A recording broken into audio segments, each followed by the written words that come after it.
this? Like, I'll watch this later? Yeah, if you're okay with that. Well, good evening, everybody. We're glad that you're here. Thanks for coming out for this very special evening tonight. I'm going to open things up with a little bit of a song. You know, we've all been through a lot over the last, what are we coming up on, 20 months now, 21 months? And we've had to use a lot of courage, and we remember that Jesus can make us brave, that Jesus can give us courage. So this is a song I wrote about being strong and about knowing that God is big enough to hold all of our questions. We got a lot of questions these days. Here we go. If you can walk on water and turn water into wine, can I trust you to be right? I heard you stopped the storm clouds and smoothed out the sails. People say you never fail.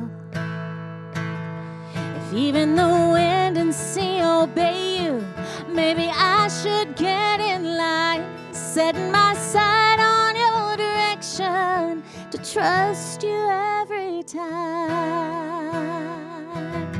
If you can calm the wind and you can still the waves, can you make me brave?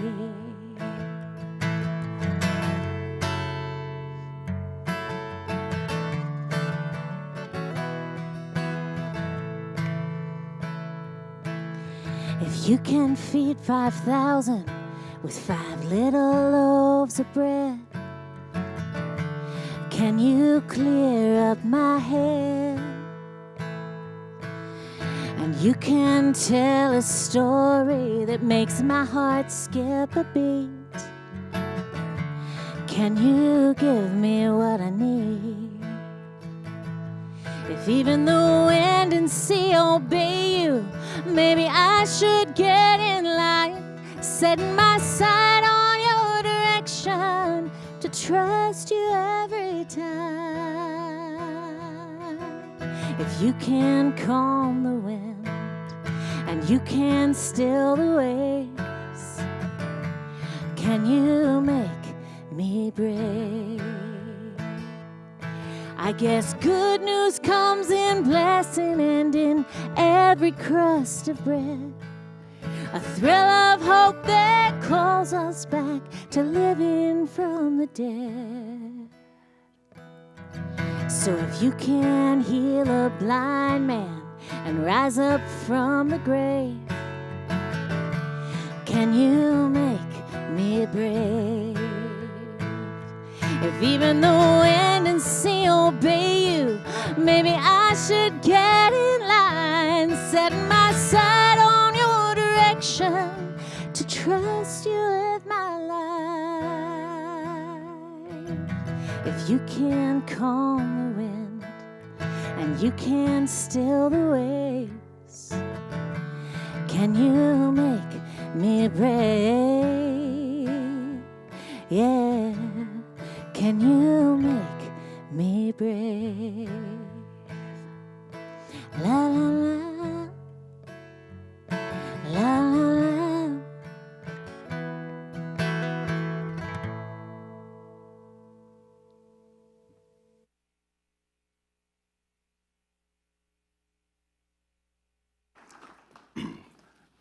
Thank you, Andra. Appreciate that, and welcome everybody. And I'm going to introduce our guests in a second, but let's say a short prayer to begin. And I want to welcome those of you that are on the live stream, as always. Glad to have you with us, but let's say a short prayer.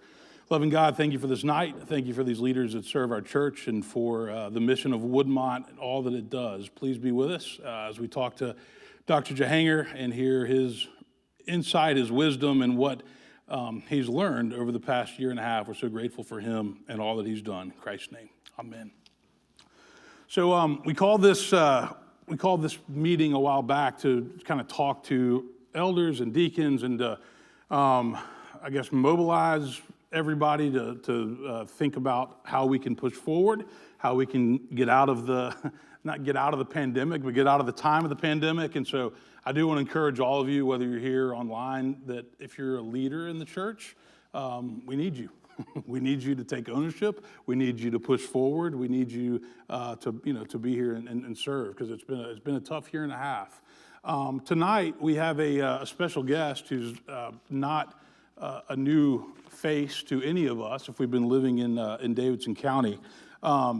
But I want to introduce him very briefly, and then he and I are going to have some conversation. And then later, and Mary, maybe I'll get you to help me, but I want to have time for Q&A, because I know some of you will have some questions that you'd like to ask. But Dr. Alex Jahangir is a professor at Vanderbilt University Medical Center. He is in the Department of Orthopedic Surgery. He's also the director of the Division of the Orthopedic Trauma Unit and the executive medical director of the Vanderbilt Center for Trauma, Burn, and Emergency Surgery. He currently serves, and this is how we've all gotten to know him, as the chair of the Davidson County Metro Board of Health. And I'm going to get him to say more about how he ended up in that position. He did not, volunteer for it. He happened to be in that position when the pandemic hit, but that certainly put him in the spotlight. So, Alex, welcome. Thank you for all that you've done, and thanks for being here with us tonight. Would you kind of just say a little bit more about your background and where you were trained and how you ended up at Vandy? And sure, and thank you all for having me. This is really pretty amazing to be here and see so many familiar faces in the building I've driven.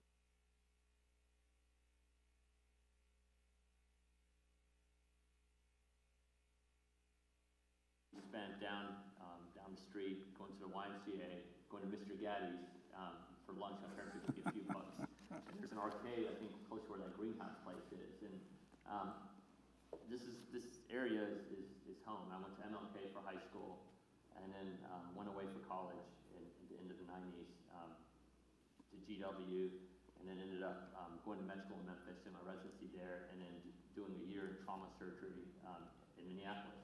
And my wife and I moved to Nashville back in 2009 again. And so it's kind of wild, because I was able to get the position at Vanderbilt, which is a place, like I'm sure many people who want to do medicine, you shadow doctors there, and to be able to do orthopedic trauma in the level 1 trauma center in the community, for me, was always really neat, because it's really a neat opportunity to give back to the community. It gave me so much growing up. And so there I am. I've been there now. I've been there 12 years, have three kids. And one thing leads to another, and here I am talking to you guys. So. And the way that I've gotten to know Alex, we're both in Leadership Nashville this year, so we got to bond at their retreat. And of course, everybody in the class is hitting him up with questions and asking him things because of just what's been going on for the past year. But how did you become the chair of the Davidson County Metro Board of Health? Yeah, it's a great question. Like, what is an orthopedic surgeon doing with anything around public health? Which has been chairing that and then chairing something around infections. It's really, sometimes I wondered that same question as today. In 2017, Mayor Berry's office, whom I hadn't really met, called to offer me a position on the Board of Health. And the position I was filling was a position held for a long time, a former president of Harris Medical College, a gentleman who was one of Bill Clinton's Surgeon General nominees. And I was like, well, sure, I'll do it, right? Because it was a neat opportunity to serve our community. I literally expected to be that person who sits at the very end of the table. It's a 5-year term, and learn what the Board of Health actually does.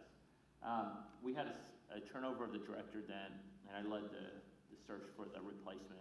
That person turned over, and when the second search would happen, the board members elect the chair every year, and they asked me to serve as chair.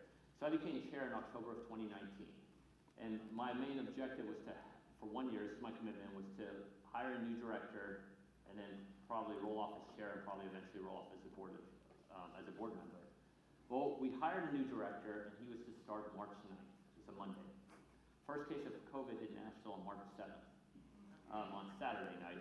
And so that's how I kind of went from, this gentleman came from New York, strong background in public health, but didn't know the community. And as you all have probably seen and know, these responses really something that requires all of community response. And so I initially helped them with some of that, and then Mayor Cooper realized kind of early on it's probably worthwhile having somebody who has a little bit more community background, who can also pull on different aspects from the health systems, which we have some amazing ones here in the city, to businesses and so forth. And that's how I kind of became quickly into this role of leading as chair of the coronavirus task force. I will tell you this, so that ask was a Friday, and I swear I thought that this role was a 1 hour weekly phone call with the mayor.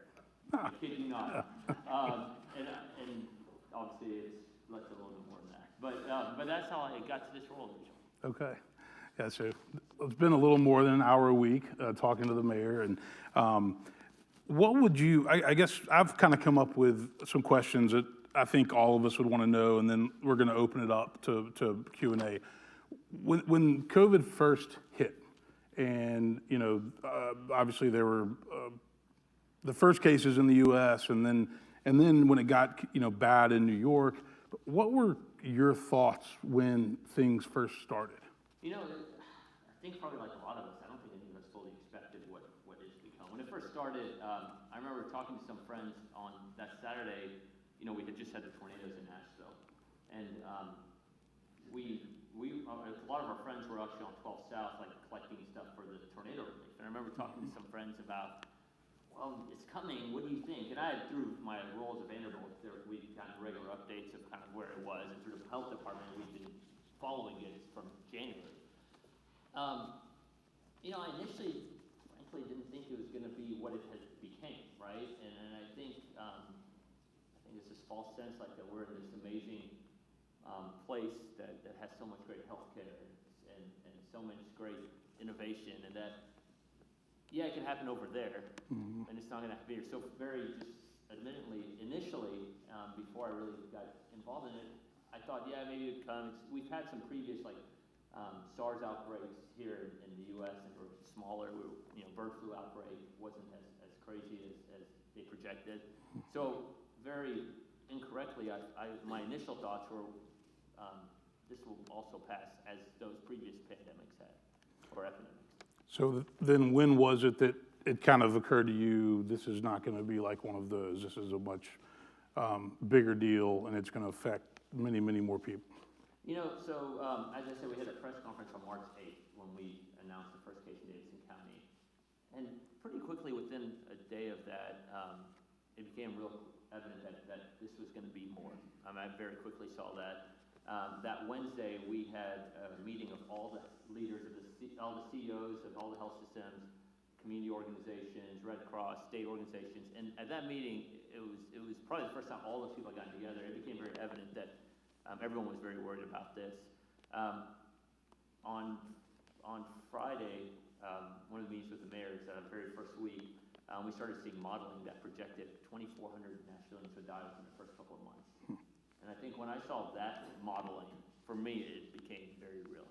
That 2,400 Nashvillians, if the trends stayed as they were, in that very first week, we're going to die within the first thing. I guess 3 or 6 months, but that just blew everyone's mind. And so that early on, very early, we knew this was serious, and that kind of led to some of the decisions made, especially that Sunday is when we did our first emergency public health emergency order, right? And the bars were limited, and it hit pretty quickly that this was very serious.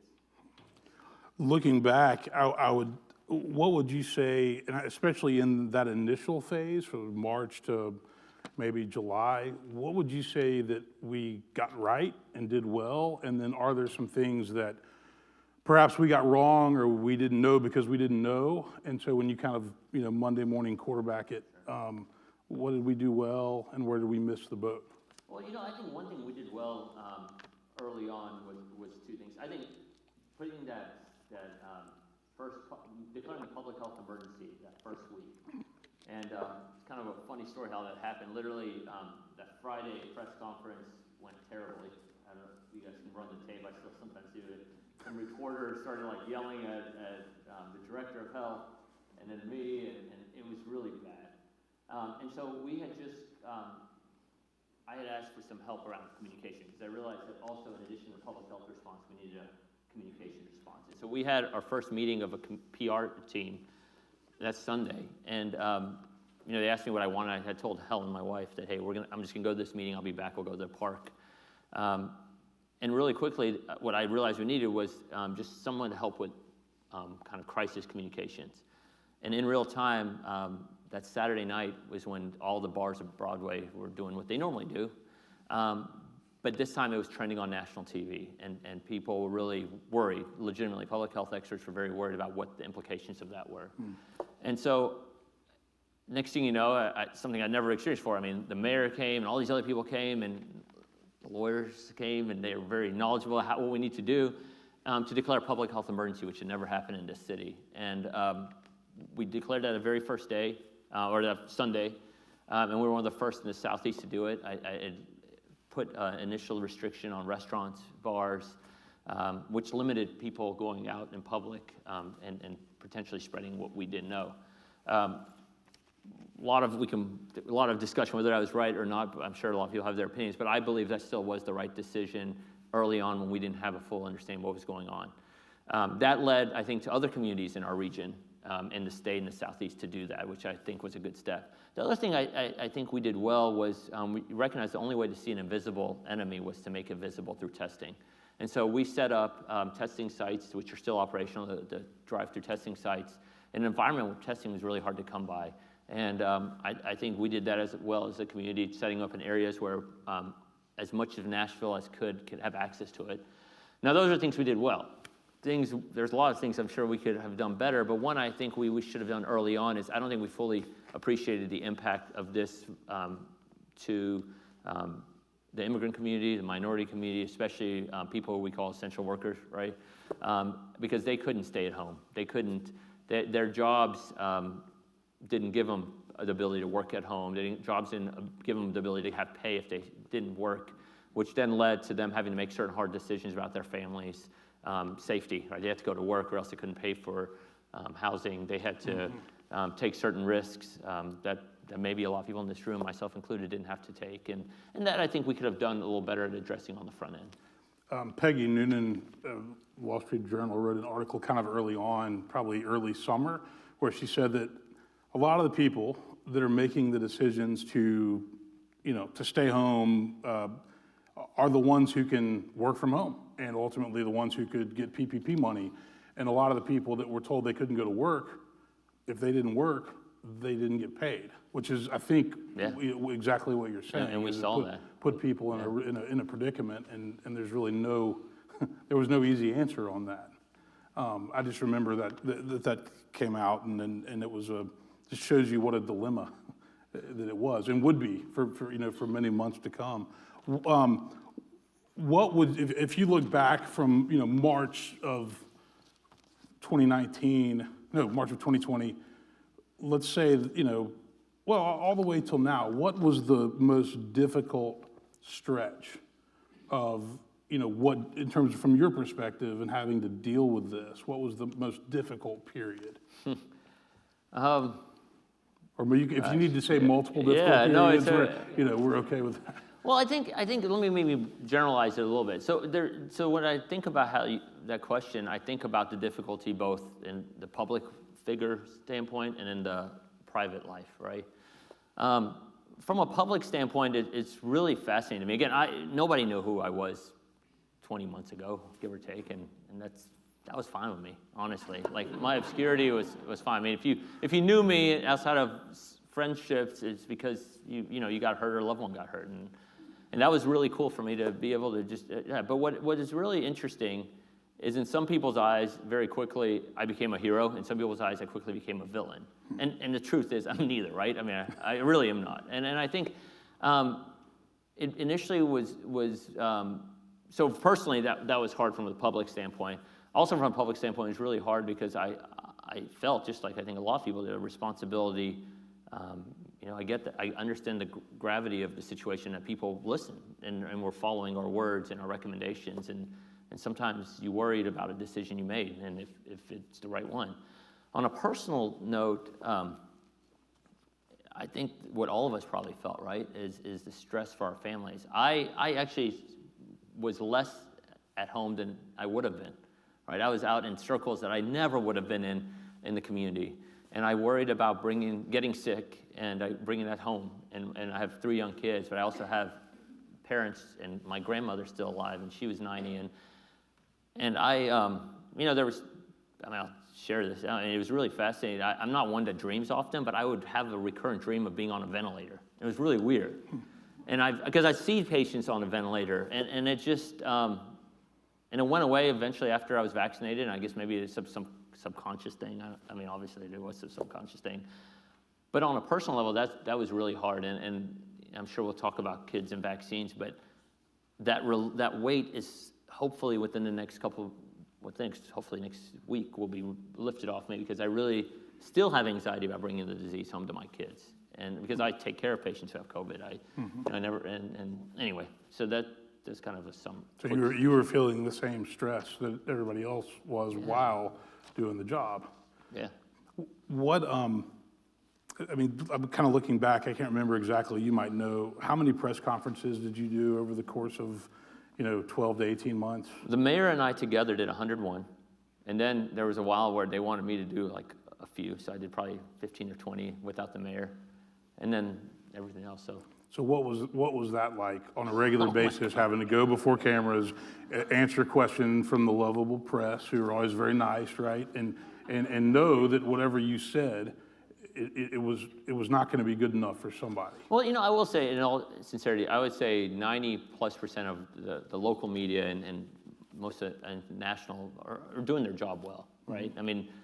I think it is the responsibility of the media to ask questions and to call things that maybe, I'm in a church, right? So there's certain words I'm not use, but it's called things that don't seem to be right. I think I respect that, and I've gotten to know a lot of the journalists who we have a great relationship now, and who will still ask me the hard questions. So I'll tell you, I remember. So again, go back to that Sunday when all of a sudden we're like, we got to issue a public health emergency, and a public health emergency up until very recently, the signature is the chair of the Board of Health who signs that document. So the way that was lost to me, and again, I've never, I at that point had done 2 press conferences, and I've never, I had like very light Vandy media training to talk about Derrick Henry breaking his feet. Right. Like that's the kind of stuff I might have done before. I remember, I got on the phone, and I don't think he'll mind me telling you, on that Sunday, the very first Sunday, with John Siegenthaler, who I'd never met, I'd only seen on TV, who, I knew of him because, again, seeing him on Channel 2 and then NBC when he did that. And I was like, wait, why am I on the phone with John Siegenthaler? And he just started hammering me that Sunday, right before the big press conference it felt like an hour, maybe it was, I'm sure it was less than that. But he was like, listen, this is going to be the reality now. Like, this isn't like some one and done. Mm-hmm. And there's a lot of personal, I had to develop that. I had to, just like any other skill set, but also I think the gravity of what it meant. Even tonight, some people very kindly have said, hey, we watched you every day for a long time. And the gravity of recognizing that is really still, it's very humbling to this day, but it was a slog, and there were times when John would call randomly to other people and say, you gotta get him off. For a short time I was on a teleprompter, and apparently I don't do well on teleprompters. So he made me come off that, and then so there was training just like any other profession experience, right? This isn't something that I think innately most people can do, and I'm definitely not one of those people that can do that. And it was not anything you had planned on doing. No. Except talking about broken bones on basketball players, which I did. There's like maybe 2 interviews I'd ever done before, and that was it. Yeah. And I know John, and he's phenomenal, and a great coach to have when it comes it was to very communication. Neat to be able to do that. One of the things that a lot of people have asked, and I've heard this from people of all different political persuasions, is how did the pandemic become politicized, and how much damage did that do, or to phrase that differently, because it became politicized, did that really hinder our ability to address it the way that we should be addressing it? The fact that it was an election year, made it, my personal opinion, has made it much more challenging, but how did the politicization, get that word right, of the pandemic and many things around it, how did that impact our ability to respond or not respond? Well, I think early on, in March, April, May, of 20, it was really amazing seeing how this community came together, right? I mean, we've all seen it, whether it was a tornado a few days before the pandemic really became big, the floods. That's what this community is. And it's really, that's the Nashville that I love being a part of, and I suspect a lot of people in this room love being a part of. In December, we were in a valley of despair, right? I remember the day I received my vaccine, which I think was late December, as a healthcare worker. I think Tennessee was the worst number of cases in the world if you did it per capita. So it was this valley. I mean, it was just terrible. No, we remember we moved our Christmas Eve services outside, Yeah. and then we stayed virtual, if I remember right, all through January and even into February. So that I remember because of how bad it was things terrible. were. Right. But again, the dreams, after I received my vaccine, the dreams of the ventilator went away because I think I and a lot of people had hope. We had hope that that we were really now coming out of this and this will all be behind us. And I think we, some of us, started succumbing to fear, to worrying about, if I had the right answer, I would, do my best to make sure that we all got vaccinated or we all stayed safe. I think it is very, I want to be very clear about this. I think it's very reasonable to have questions about the vaccine and about the disease and have some hesitancy, especially now as kids are coming on board, right? But the lack of civility and empathy that some people have perpetuated to get those answers really is troubling to me. And sure, if it's because it's politicized, and I want to be very clear, if it's politicized, it's on both sides of the political ideology is politicized, right? Whether it's getting a vaccine, putting a mask on, that's a terrible place to be. And that's been, if it's a question of what's the hardest part been subsequently the past many months, that's what's been. Because it's been fascinating for me because I'll get attacked from one side of the political spectrum to the other, and I'm like, well, I guess we're doing something right if we're just so you know, that's how you know you're doing a good job. Yeah, I guess. I just want to tell you that. Right. That's not, but do I think that what has become the dialogue around vaccines, masks, have kept this pandemic longer than we should be? Absolutely. Mm-hmm. Do I think we need to overcome that? Yeah. And how do I think we overcome that? I think 80% of society needs to just go back to normal discourse, dialogue, seek out information, be empathetic to those who may have some hesitancies or concerns and help them try to get the right information. I think we can overcome it. It's just become horrendous what has happened. I mean, we've lost a year, right? I mean, we're now almost in December again. I really do believe, I guess you can quote me, so it's being taped, I really do believe we are at the end of it this time. And I think but we need to really get to that finish line, we need to now not succumb again to that fear and to the tribalism, if my words, I don't know if people may, that happened last December. Yeah. Well, and Megan, my wife, is a physician. That was a question that she and I were always talking about: is how did a health pandemic become so political, right? I mean, we're all in this. We're trying to battle it. Will you say more? So the vaccine was rolled out. Healthcare workers got it last December, and then high-risk folks, I guess, January, February. Can you just say more about the vaccine process from your understanding, and also, there's a lot of folks that are hesitant, a lot of folks that choose not to be vaccinated, and they have their reasons. But and so I know you've been able to think about this and kind of process it. As a pastor, it's divided families, it's divided, friendships. There's been resentment, and it's been hard, among other things that brought all of that stuff. So what would you say about why people are hesitant to get the vaccine, either when it was rolled out or now? And then the news came out yesterday that it's going to be available to the 5 through 11-year-olds. So there's a lot of parents who may be vaccinated who are still hesitant to get their kids vaccinated. So any thoughts on kind of any of that? Well, yeah, so let me maybe, if you humor me, we'll go back to the whole process. You said the vaccine process. So I mean, this vaccine came out in record speed, right? And it came out in record speed not because corners were cut, but I think it's an amazing example of what can happen if a lot of really smart people put an entire country, frankly, puts its resources behind one thing financially, time, effort, and cut out some regulatory stuff from like red tape wise, not like safety regulatory stuff, and it moves things forward. And I think we should recognize that Operation Warp Speed, which helped make that happen, I think is pretty amazing. So some hesitancy people have as well, because it came out so fast, how do we know it's safe? Well, the Pfizer vaccine and the Moderna vaccine, which are the RNA technology vaccines, the RNA technology has been something that's been trialed and development for a decade almost. Ebola and other vaccines have come out with that.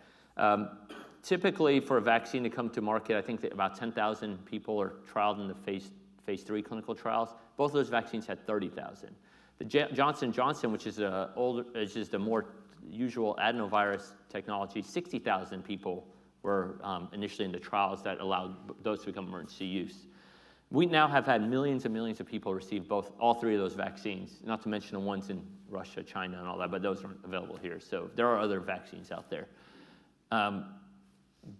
Very few really bad adverse reactions have been noted. I still have faith in the regulatory process. If you remember when Johnson & Johnson, I think it was March or April, had I think 5 cases of a severe blood clot in the brain, they shut down shut it down pretty quickly. And so I have faith in our regulatory process. We've now had, so I've had now 3 vaccines, and others in this room may have, and my third arm still hasn't grown yet, and the magnet doesn't work yet, and all that. But I feel comfortable with the safety of that. Now, the question around kids is one that I'm very sensitive to. I mean, I have 3 children who are 7, 8, and 10. And so I'm right there, and they're all girls, because there's some discussion around girls and fertility. And so, I mean, my wife and I have had conversations, so I like, hopefully everyone in this room doesn't blindly go into something, right? I believe that no one can say, in good faith to you, yeah, they've been around forever, they're going to be fine. No one can tell that to you, right? But what we can say is lots of people have gone through these studies. Nothing adverse has been seen to this day. And what I'm most worried about is a lot of kids have had COVID, and they do have long-term issues, right? They have the brain fog, they have cardiac issues, they have pulmonary issues. So for me, the risk of long-term implications of COVID, which we're already seeing, to me, far outweigh the potential risk of a vaccine. Now, that's a decision my wife and I have made, and we've looked at the facts, and that's our decision. And I'm biased. I think it's the right decision, but I also respect very much other people's decisions to evaluate this and really come to a decision that makes sense. But please use actual facts that are not spin. And I think we need to have empathy and respect for each other's decisions within that reason. But I do think, again, I do believe vaccinating children is the right thing to really get us beyond this. There's a lot of talk about businesses and companies and whether it can or should be mandated. Then there's talk about religious exemption, medical exemption. And I don't want to put you on the spot. Yeah, you sure are. That's not the what tape is rolling. Notice I was drinking the water, exactly. like the delay. But do you? And if you don't have any thoughts, and it's because that's something that's I think being handled from company to company, but it's certainly making the news in, with politics and with airlines and all of that about. Should a vaccine be mandated? Should it still be left up to the individual if they get it? And kind of how we, approach that moving forward. So yeah, it's good. I don't think anyone's ever asked me if I thought a vaccine should be mandated in public, so this is good. I'm sorry. No, it's great. And listen, when it's open season, everyone tell me whatever you want. My experience and what I've seen and what I believe. So a vaccine, so I work at Vanderbilt. There was a mandate for a vaccine there. Before the mandate, 70% of people at Vanderbilt University Medical Center were vaccinated. We had access to it right off the bat. We treat patients who have COVID. We are around a lot of immune-compromised people. I think it's the oath to do no harm is not upheld if you make a conscious decision not to get a vaccine just because you don't feel like it. I just don't. Now there are, again, there's certain reasons not to get vaccinated. I respect that, and I think, but that's such a rare number. And so, so I actually appreciate that Vanderbilt. I was not part of any Vanderbilt's decision to mandate, but I appreciate Vanderbilt and Ascension mandating vaccines. I think it's good for the workforce because there's a workforce issue. Part of the reason we were having a hospital bed crunch was, yes, there's physical bed problems, but there was nursing staff issues. Correct. Like you couldn't staff the beds. So I believe if that's the case. Now, when it comes to businesses wanting to mandate vaccines for their employees, I think that I do believe that's up to a business, and I, as a consumer, have a decision whether I want to go to that business or not if I feel that that's an issue. Because again, there's some people that don't want to be vaccinated because they can't for whatever reason, but they don't want to get COVID, and they can make a decision. So I don't know how one talks about this and not make it a political discussion, right? But in all sincerity, do I believe the more of our community is vaccinated, the safer we are as a community? Yeah. Do I think mandates have shown to increase the number of? Look at the Army. I just saw. I think the Armed Forces. I think the Air Force today. I saw like 90-something% of them Air Force people are vaccinated now. Which when they first mandated in the Army, it was much. Or I keep saying Army. I do a lot of stuff with the Army, a lot of work with the Army, but this is the Air Force specifically. But I think the Army follows too. Is not a lot of people did it. So sometimes you just need that push, and most people have gotten it. And I know it's a hot topic, but sure. But my personal opinion is that if the more of a community gets vaccinated, the safer we will be, and I encourage most actions to try to do that. Where do things stand now in Davidson County? The numbers are way better. We had our retreat a month ago; they were trending better, but after August with Delta, it got bad again. But where are we now, and what do you anticipate? Kind of moving towards the holidays. All right, so I can come with hope finally. Like most of the times I question, it's always doom and despair, but I'm very hopeful right now. So where our numbers are right now is, so here we go, it's gonna be like an old press conference. 133,000 Nashvillians have been infected. 133,000 out of nearly 700. I mean, think about that, that's pretty amazing. Right now, just slightly less than 2,000 people are actively infected in this city. 1,145 Nashvillians have died. 1,145. And those numbers as of today.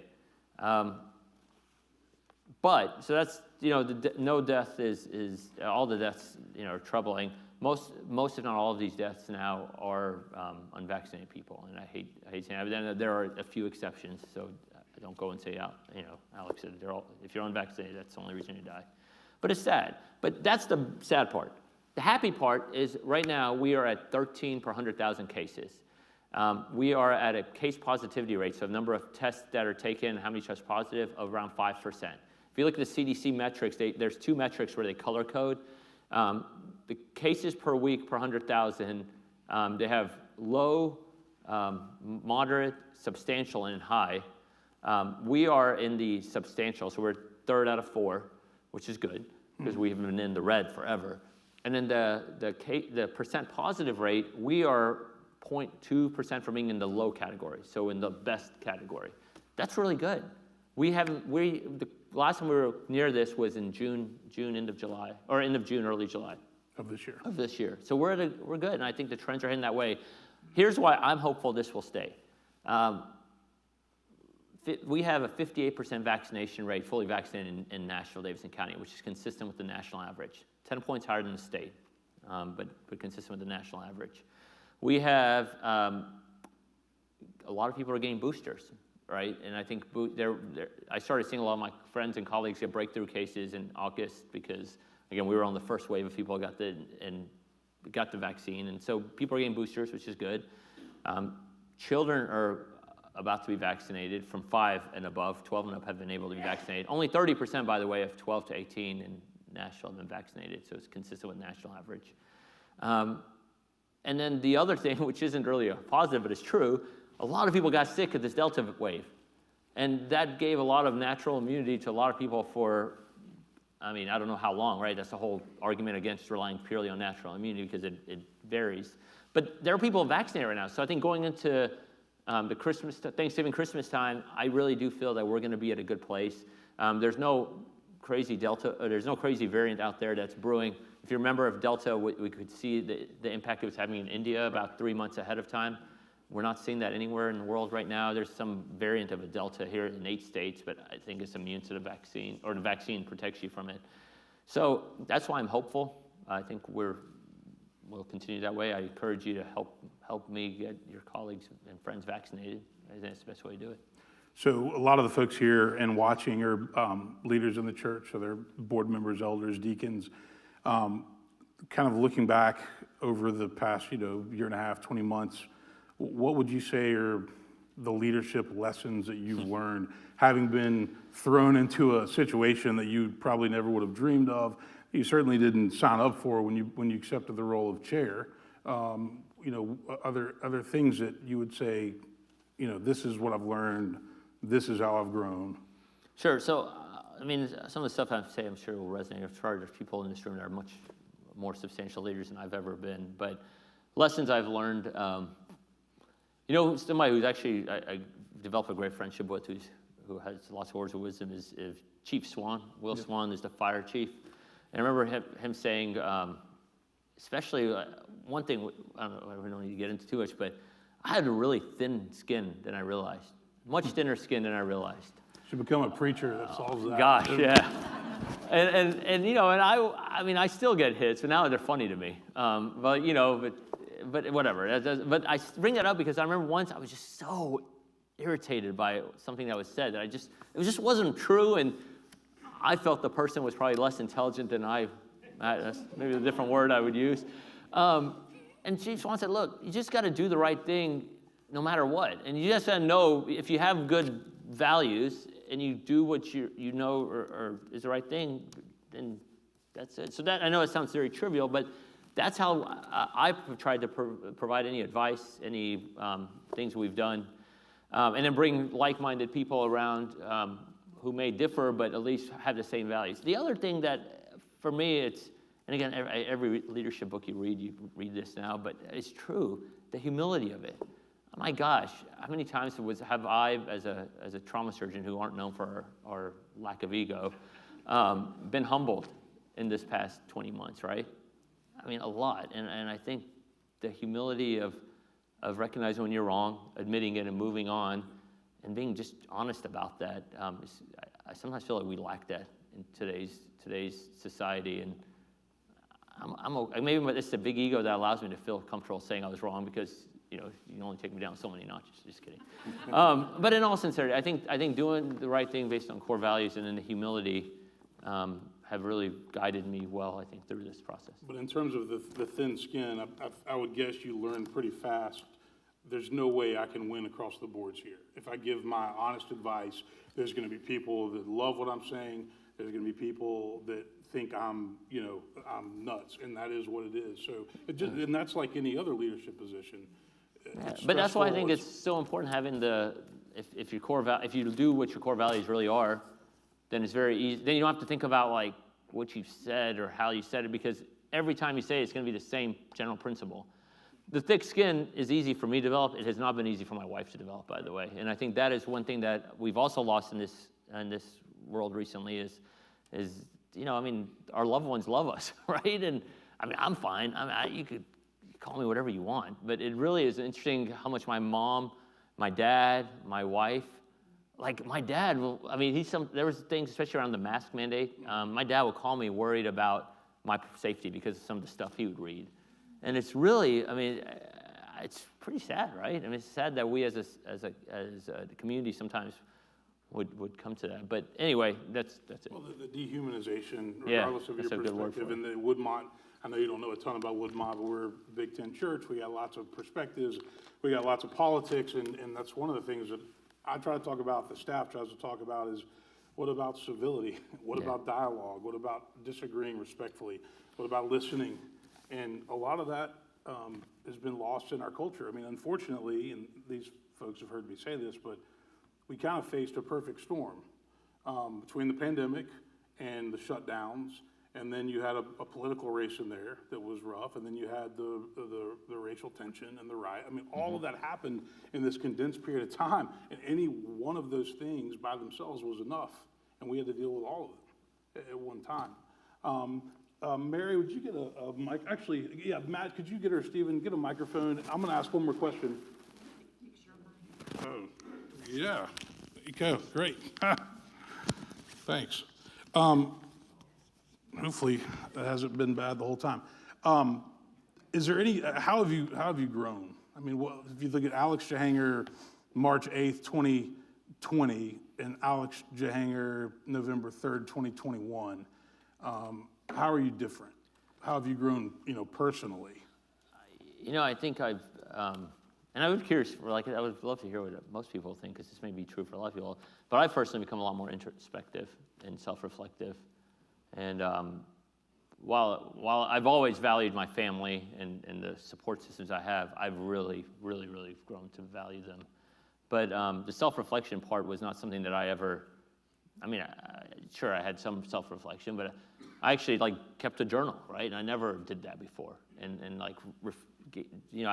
was talking to some of your parishioners earlier, and the pandemic was interesting because you could watch all these different church services and ways that people got stronger. And I watched a few from different parts of the city, and I just say that because it just self-reflection leads to a lot of things, and that was kind of one of the, I don't know, that's kind of, I think, the biggest thing that just makes me, strengthen my marriage, my family, but really for me, just sometimes just slowing down, right? I think a lot of us, I know some people in this room, we have this itch, right, that you always got to do the next big thing and the next this, and for hopefully a little bit more than a short time, but for a short time, that itch is not there right now, because I'm like, all right, just appreciate the moment, and I don't know, sounds good, and I think it's true for the most part. And hopefully, with everything that we had to give up and that we lost for a long period of time, people have been able to appreciate being able to gather for the holidays, being able to,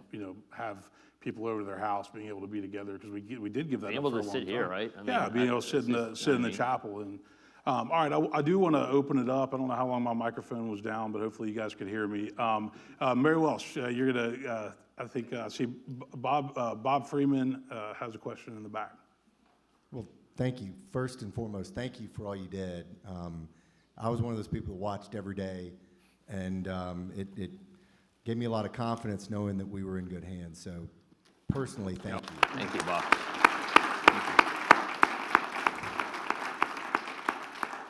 The question I've got is, and I keep hearing that there's a very high likelihood that we will see another disease, maybe not coronavirus, but something along those lines in the next 15, 20, 30 years. And are we better prepared now to handle that? And if not, what do we need to be doing as a city and a state to prepare for whatever the next thing could be?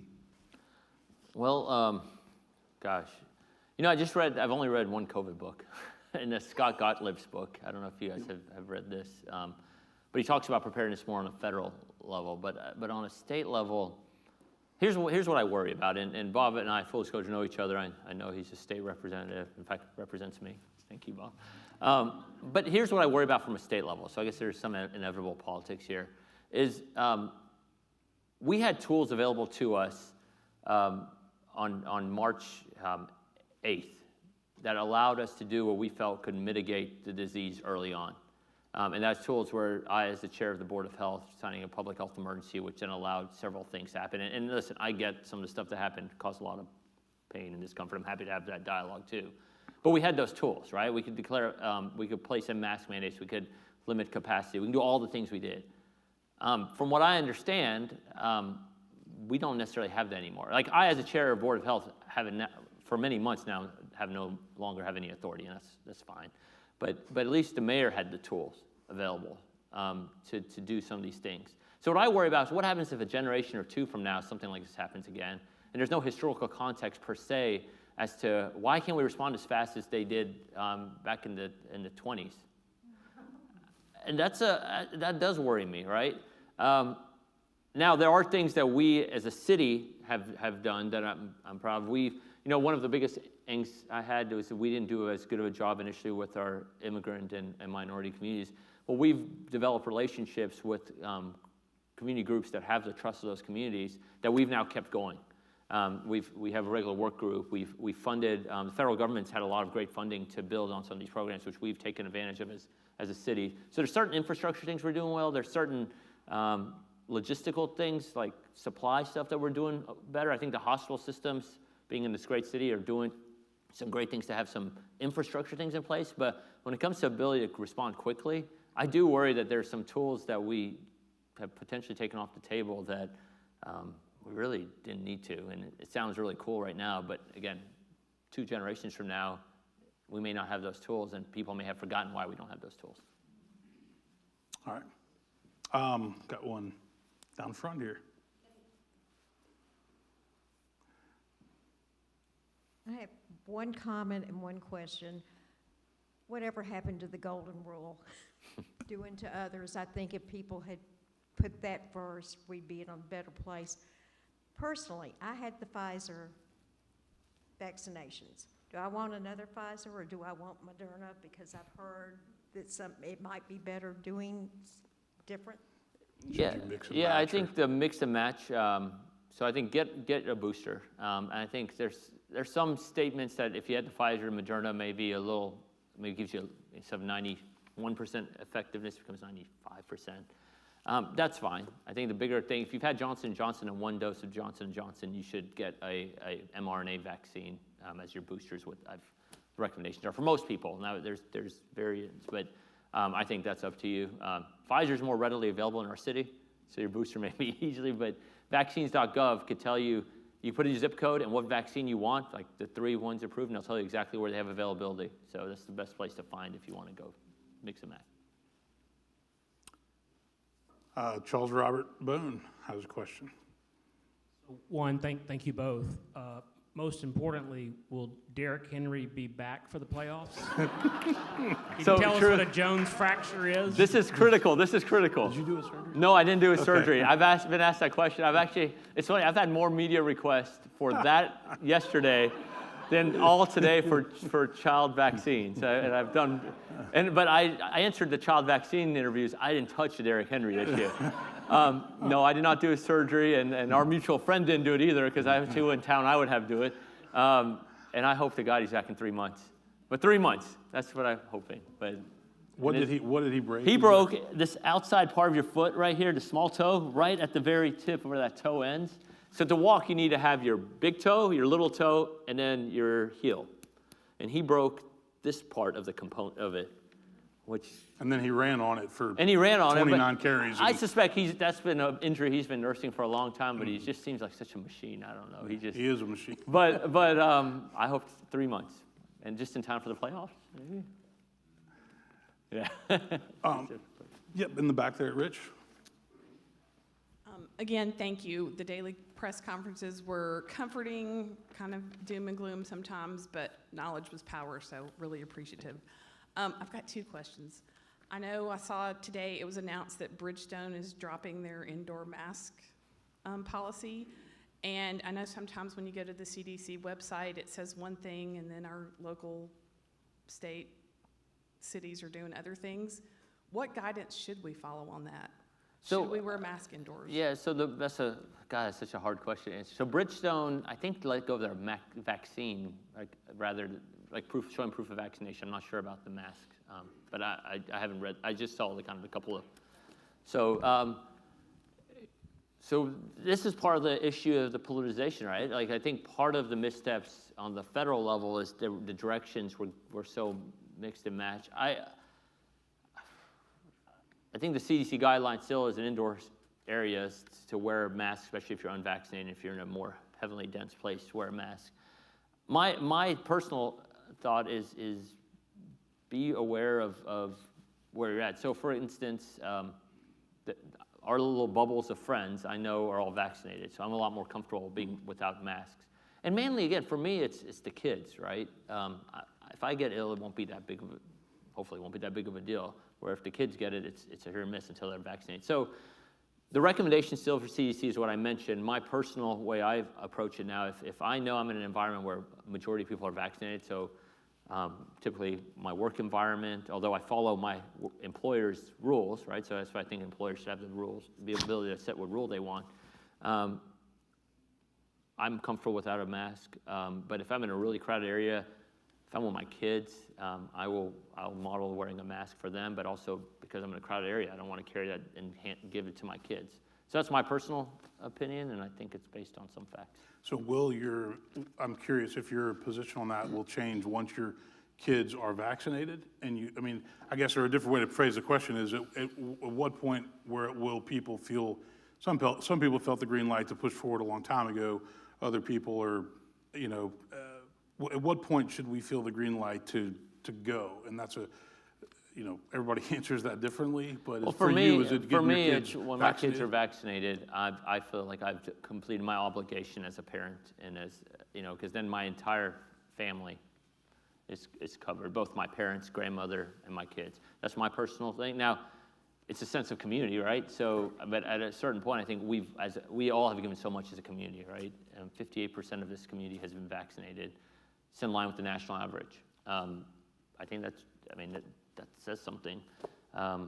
That's my opinion. Now, I think schools, because your question maybe, what about schools and what about daycares and so forth? Well, I'll defer that to people. I'll tell you, my kids' schools, a lot of people are vaccinated, so we are more inclined to not.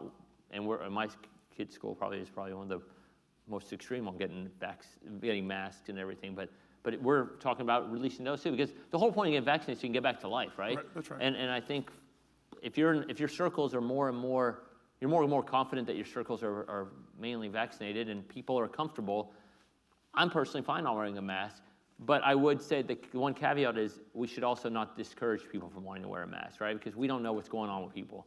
And I think that's another problem we've had is we vilify people that wear a mask even if they're vaccinated. I think that's wrong too. Mm-hmm. Yeah. Okay, and I have one last question. Sure. We have just returned to the office, and I know some people are loving being back, and then some people are very apprehensive. And I just wondered, as far as Department of Health, is there anything in place with mental health resources? Because that was kind of a ripple effect from the pandemic also. What is being done to address those mental health aspects? That's such an awesome question. Thank you for that. We probably could do more. I don't have there's a website thing called Psych Hub that we've referred to people to. The mental health co-op the city is doing a lot. But I think you bring a really good point that we don't talk about a lot. Is I think there's some anxiety returning back to society and doing the things that we were doing. I don't have the best resource personally to just share with you, but I think it is an important thing we need to look at more as a society and make people, I think it's a real thing. There's a lot of hesitancy returning back to normal. Well, and I also personally believe that there wasn't enough attention given to the mental, emotional side of the impact that all of this had on people. Because, what I see as a minister is a lot of people are reemerging, and they're very scared, they're very angry. Teenagers are having lots of issues that otherwise they weren't having, and I feel like we've talked about the masks and we've talked about the vaccines, but we have not talked about the fact that many people are not in a good place. That's right. And so then the question is, what resources do we have and do we push? But I think that's real. Other questions? Well, I see, Laura, then I see John Carpenter. This may be a naive question, but in the past, measles and whooping cough and all those kind of vaccines were required, right? And so how did this one get in a situation where it's optional? Well, I think measles is still required to go to school. I think part of it still is the Pfizer is now for the adults fully approved. it's been under emergency use authorization. I think that was part of it initially, but gosh, the bigger question that you're asking is, I'm not the right guy to answer, but it's a good question. You're basically saying, why isn't this on the list? Or why will this get on the list eventually? And hopefully, eventually, if it's felt that that's something, and one thing that nobody's been able to answer for me too is this going to be like hepatitis C, where you take 3 shots, hepatitis, take 1, then take another one, and you wait 6 months to get another one, and you're done. So is my third shot the last shot? I don't know yet, right? And I think maybe as we get more of that information, that maybe help some of this. But the main initial reason why nothing was mandated is because it was under emergency use authorization. John? I've been watching Bill Gates and PBS. You would think that what's gone before would have you further down the line with getting the test together. And you would also think that if he's done that much before, he will continue. John, Bill Gates? I'm sorry, I'm not. He just said that. Are you talking in terms of tests on the vaccine, John? Oh, so yeah, I'm the sorry. testing of the vaccine. I got it. And they are, right? This is how we knew we needed a booster, right? Because I, as one of the first people to receive the shot once it was EUA, it was under, I was a healthcare worker. There was groups of people, gosh, I don't know, 6 months before me who received the vaccine. So there's a group 6 months ahead of me that is doing all this. That's how what they started seeing is those people were having breakthrough cases. They were checking blood work on them, and their antibody levels are dropping. That's how we knew that boosters were going to be needed. As this moves on, and we look at Israel. Israel's been doing vaccines for longer than us, and they have a more tighter group of people they can follow. I mean, there's a lot of precedent that's being set right now in real time. Mm-hmm. And so I feel, again, this is why I feel comfortable that vaccine data is being collected appropriately, and why I feel comfortable for my children. And if I need a 4th shot, then I'll take a 4th shot. I just want to get over COVID. Right. Any other questions? I see Andrew has one back here in the back. I was wondering if you could share any best practices for gathering for the holidays. So, especially if you have some family members that are unvaccinated and some that are vaccinated, do you have a recommendation for how people handle those conversations? I'm going to defer that to the pastor. Yeah, somebody sent me a funny meme. It said, it said something like, unvaccinated, ready to talk politics. So if you're going to talk about vaccinations, also should talk politics, But in all sincerity, and I mean this sincerely, those issues have really divided people, families, friends, and will continue to be a struggle. And from a medical standpoint, if let's say you have 4 families, like family units, right? And 3 of those 4 are vaccinated, it's probably fine to gather, right? Because the family unit at risk is a group that's probably already together anyway, right? Let's say it's a mom, dad, kids. It's probably fine. Now, if there's multiple family units unvaccinated, I think your risk goes up of infecting, and I don't know. I mean, I think that's tough, but that's my opinion. Rich? Quick question. Where would you, better say it this way, where do you get your information from? In other words, there is just so many sources out there that, what's the best source, most valid information, most tested information for us to? So I think when it comes to vaccines, the most easily accessible vaccine site that I've found is something that the Ad Council put together, getvaccineanswers.org. And that website really is it's great. Unbiased information, factual information. I find that to be very helpful. CDC website is there. I sometimes, it's good. Sometimes CDC website sometimes hard to navigate, frankly, personally. When it comes to vaccines, getvaccineanswers.org, I see them great. If you want to know where to get a vaccine, vaccines.gov. If you want to look at data, covidactnow.org. These are all the websites. But getvaccineanswers.org has been a great resource for most. I know Alex is going to hang out for a few minutes, so if you have a question that you didn't get a chance to ask him and you want to come ask him, was there another one, Mary, that I bypassed? Okay. Oh, Faye, did you have one? All right, we'll let Faye have the last question, and then I'm going to close this out here in a few minutes. I was just wondering about immunity after you have had COVID. Does it vary with different people as to how long it lasts? Yeah. Or is there? Yeah, and that's why it's really hard to predict. As people say, natural immunity will get you covered. It varies.